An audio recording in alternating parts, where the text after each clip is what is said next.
दिन में तू ना हो वो दिन ही नहीं, जिस जीवन में तू ना वो जीवन नहीं।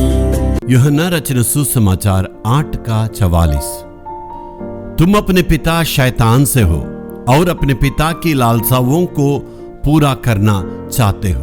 वह तो आरंभ से हत्यारा है और सत्य पर स्थिर न रहा, क्योंकि सत्य उसमें है ही नहीं। जब वह झूठ बोलता तो अपने स्वभावी से बोलता है, क्योंकि वह झूठा है वरन झूठ का पिता है। शैतान की बातों को यहाँ पर देख सकते हैं। शैतान किस प्रकार लोगों को भरमाता है, शैतान किस प्रकार लोगों को बहकाव में आके धोखा देता है। और आरंभ से ही वो धोखा देने वाला, उसका दो बड़ा गुण है, चरित्र है। एक है झूठ बोलना, एक घमंड करना। इसका मतलब घमंड करना एक जेठा पुत्र के समान है, प्राथमिकता उसी में देता, सारी बातों में घमंड करता। और दूसरी है झूठ बोलना, और झूठ बोलना उसका आदत है, उसका चरित्र है, इसलिए वो आरंभ से ही झूठा है।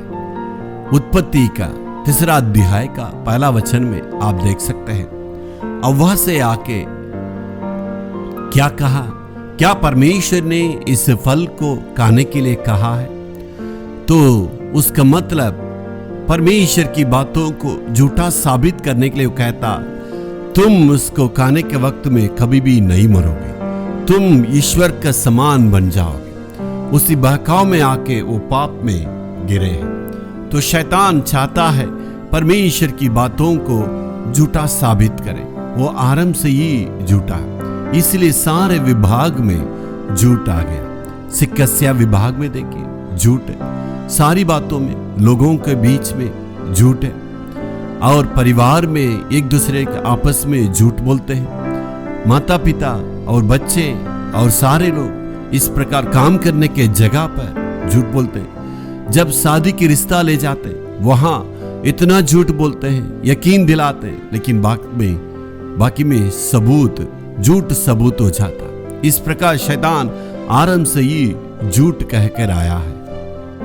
शैतान झूठा है और झूठ का पिता है। इस दुनिया शैतान के कंट्रोल में है, तो इसलिए हमें सावधान रहना चाहते हैं।